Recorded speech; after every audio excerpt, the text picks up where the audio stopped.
বড় সৌভাগ্যের খালি যদি অনেক অনেক জন্মের স্বীকৃতি থাকে, সৌভাগ্য থাকে, তো এই শ্রী চৈতন্য মহাপ্রভুর ধাম দর্শন হবে। এই নবদ্বীপ ধামে যত তীর্থ আছে সব তীর্থে এই স্থান দর্শন করে আমরা এই স্থানের মানে মহাত্মের কথা, সকল তীর্থের দর্শনের ফল আমরা লাভ করতে পারি। তা আজকে আমরা যে স্থানে এসে দর্শন করতে করতে সকল ভক্তগণ পৌঁছেছি, এই স্থান বরং পবিত্র স্থান। এই স্থান জগন্নাথ দাস বাবাজি মহারাজের এই স্থানে সমাধি মন্দির। উনি ছিলেন সিদ্ধ মহাত্মা। আমরা জয় দিই সার্বভৌম জগন্নাথ দাস বাবাজি মহারাজ, মানে সকল সম্প্রদায়ের সকল বৈষ্ণবগণের উনি মুকুটমণি ছিলেন। উনি এমনভাবে ভগবানের ভজন করতেন, হরিনাম করতেন। ওই স্থানেতে একটি বেলিকদম্বের গাছ ছিল, সেই গাছে ওনার হরিনাম অঙ্কিত হয়েছিলেন সেই গাছে। তাই যখন চৈতন্য মহাপ্রভু যখন লীলা করে চলে গেলেন, লীলা করে চলে যাওয়ার পরে তার লীলাস্থলী কোনো উদ্ধারের জন্যে সকল বৈষ্ণবগণ একত্রিতভাবে চেষ্টা করতে লাগলেন যে চৈতন্য মহাপ্রভুর আবির্ভাব স্থলী কোথায়। এই জগন্নাথ দাস বাবাজি মহারাজের আমরা যে সামনে দেখছি, যে জগন্নাথ দাস বাবাজি মহারাজের এবার বৃন্দাবন যাওয়ার ইচ্ছা হলো, কিন্তু উনি চলতে পারতেন না, হাঁটতে পারতেন না, অনেক বয়স হয়ে গেছে। ওনার যে একান্ত সেবক ছিল বিহারীজি প্রভু, উনি মাথায় করে জগন্নাথ দাস বাবাজি মহারাজকে ধাম বৃন্দাবন দর্শন করেছিলেন। এই ধাম দর্শনের অনেক অনেক মাহাত্ম্য। আগের দিনের রাজারা রাজসযজ্ঞ অশ্বমেধ যজ্ঞ করে তারা পূর্ণ ধর্ম লাভ করতেন। আর কলিযুগে চৈতন্য মহাপ্রভু আমাদের বললেন যে তোমরা আমার ধাম দর্শন করো, তীর্থ দর্শন করো, তাহলেই তোমরা অশ্বমেধ যজ্ঞ রাষ্ট্রযজ্ঞে যে রাজরাজাদের বহু খরচ করে যে যজ্ঞের দ্বারা পুণ্য লাভ করতেন, একবার মাত্র ধামে এসে যদি আমরা হরে কৃষ্ণ কৃষ্ণ কৃষ্ণ হরে হরে হরে রাম রাম রাম হরে হরে। জয় শশীনন্দন গৌর হরি কি জয়, নবদ্বীপ ধাম কি জয়। এই বহু সৌভাগ্যের ফলে আমরা সবাই নবদ্বীপ ধামে এসেছি। বলছি একবার যদি ধামে এসে মহামন্ত্র করা যায়, তাহলে অশ্বমেধ রাষ্ট্রযজ্ঞের যে পুণ্য, যে ধর্ম তারা রাজারা লাভ করেছিলেন, সেই লাভ করা যায়। তাই জগন্নাথ দাস বাবাজি মহারাজকে বিহারী এমন একান্তভাবে সেবক দেখুন, কত দূরের রাস্তা মাথায় করে নিয়ে যেতেন, মাথায় করে সে ধাম বৃন্দাবন দর্শন করতেন। এদিকে আমাদের যে ভক্তি সিদ্ধান্ত সরস্বতী ঠাকুর প্রভুপাদের যে পিতৃদেব ভক্তিবিনোদ ঠাকুর, তিনি একান্তভাবে চেষ্টা করতে লাগলেন কোথায় মহাপ্রভুর আবির্ভাব স্থলী।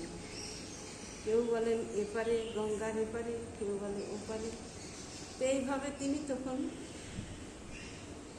তিনার যে বাসস্থলী গদ্রুম, সেই স্থানে অবস্থান, তিনি তখন ব্রিটিশের আমলে তখন ম্যাজিস্ট্রেট ছিলেন।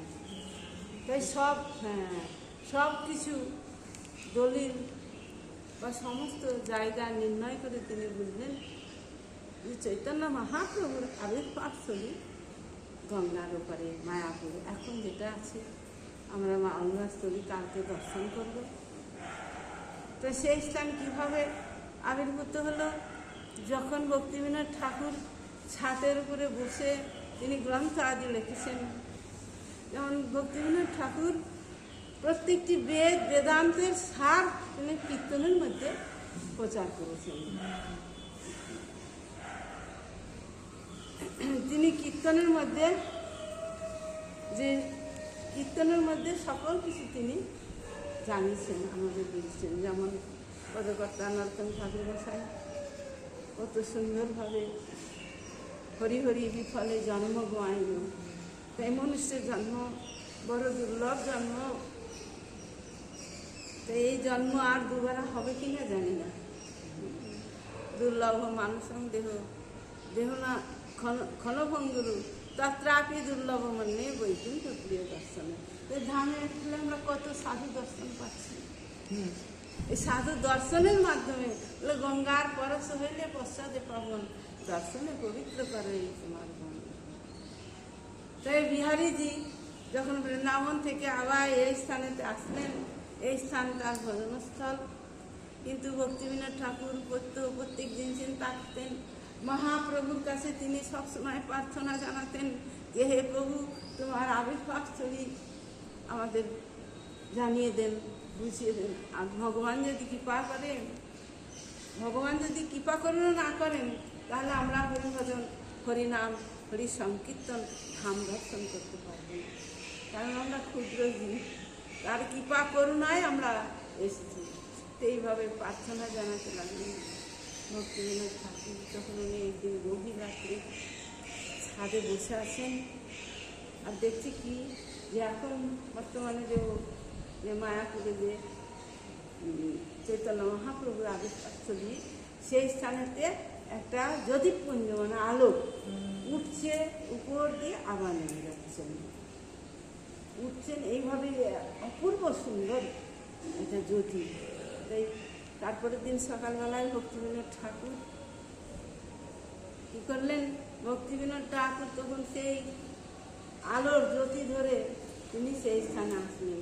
এসে দেখছেন পাশে দেখছেন সব বিধর্মীদের বাড়ি, মানে মুসলমানদের, কিন্তু সবাই সব চাষের জমি।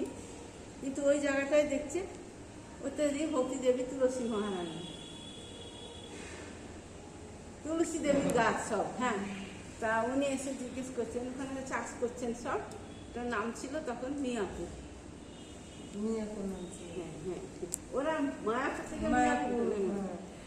তো তখন উনি জিজ্ঞেস করছেন চাষিদের যে তোমরা এইটুকু কেন চাষ করো না? বললো আমরা চাষ করি, চাষ করে যাই বীজ আমরা ফেলি, এখানে তুলসী, সেই জন্য আমরা যাই। তখন ভক্তিবিনোদ ঠাকুর মনে মনে চিন্তা করলেন এটাই আমার প্রভুর আত্মা।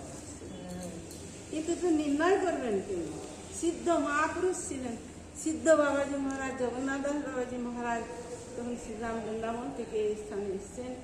তাই ওনাকে উনি হাঁটতে পারতেন না, দেখতেন না, বিহারি ঝুড়িতে করে নিয়ে যেতেন। হ্যাঁ, তাই ওনাকে নিয়ে যাওয়া হলো। নিয়ে যাওয়ার পরে তিনি যেমন ওই স্থানে নামলেন, আর উনি হাঁটতে পারেন না, সোজা হয়ে নৃত্য করতে লাগলেন, যে আমার শশীনন্দন গৌরহরির আবির্ভাব করলেন। এইভাবে উনি এই আমাদের সার্বভৌম জগন্নাথ দাস বাবাজি মহারাজের কৃপায় করুণায় আজ আমরা চৈতন্য মহাপ্রভুর যে আবির্ভাব স্থান সকলে দর্শন করতে পারছি। ভগবান সব সময় সর্ব জায়গায় আবির্ভূত হন, সকল সময় আমাদের হৃদয়ের মধ্যে সব সময় যদি আমরা কাতরভাবে ডাকতে পারি, তাহলে তিনি আবির্ভূত হন, সেই স্থানে আবির্ভূত হন। তাই এই ধাম বড় মাহাত্ম্যের ধাম। এই ধামের চরণে আমরা প্রণাম করছি।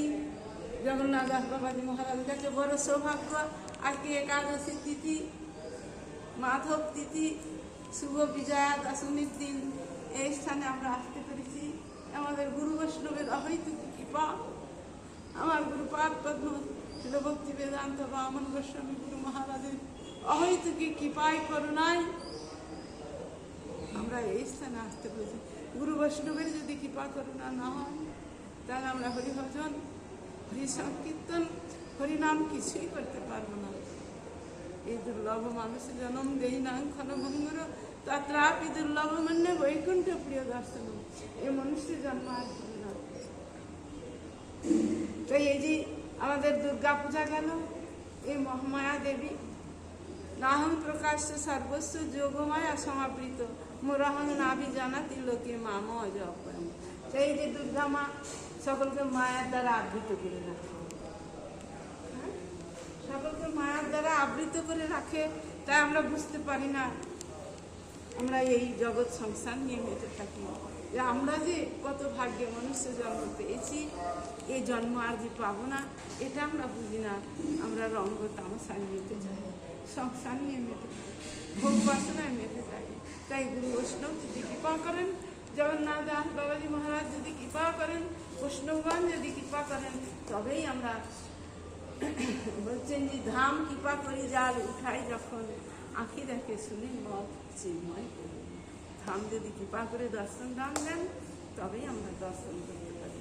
জয় জগন্নাথ দাস বাবাজি মহারাজ কি জয়, নবদ্বীপ ধাম কি জয়, একাদশী তিথি কি জয়, মাধব তিথি কি জয়, শুভ বিজয়া তিথি কি জয়। নিতাই গো প্রেমানন্দে হরি হরি।